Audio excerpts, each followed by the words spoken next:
విత్తనాన్ని చూస్తారు, మరికొందరు మొక్కని చూస్తారు. కొందరు మాత్రమే భవిష్యత్తులో విస్తరించబోయే మహావృక్షాన్ని చూస్తారు.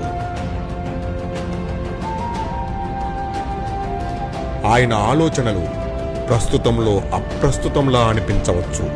ఈ రోజు ఉంది, రేపు ఉంది, భవిష్యత్తు ఉంది. ఈ మూడు కూడా సరిసమానంగా చేసుకున్న వారు ఎంతో ఎత్తుకు ఎదగలుగుతున్నారు.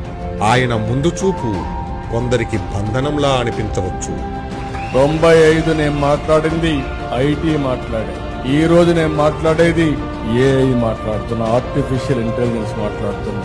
కానీ భావితరాల భవిష్యత్తుకు, భద్రతకు అది దారి చూపే దిక్సూచిలా మారుతుంది. ఆయన విక్టరీ రాళ్లగుట్టలను నగరంగా మార్చింది. ఆయన విక్టరీ అందని ఇంజనీరింగ్ను అందుబాటులోకి తెచ్చింది. ఆయన విక్టరీ భరోసా లేని పేదలకు బీమానిచ్చింది.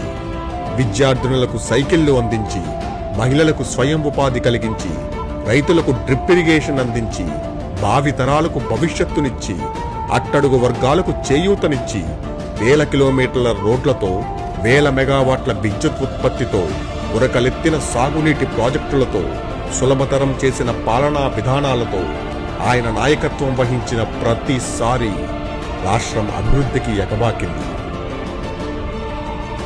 ఆయన్ని ప్రేమించొచ్చు, ఆయన్ని ద్వేషించొచ్చు, కానీ ఆయన తీసుకొచ్చిన మార్పుల్ని, ఆయన ఊహించిన విజన్ని ప్రతిక్షణం మనము, మన పిల్లలు, మన భావితరాలు నింపాదిగా అనుభవిస్తామన్న సంగతి మాత్రం మర్చిపోవద్దు.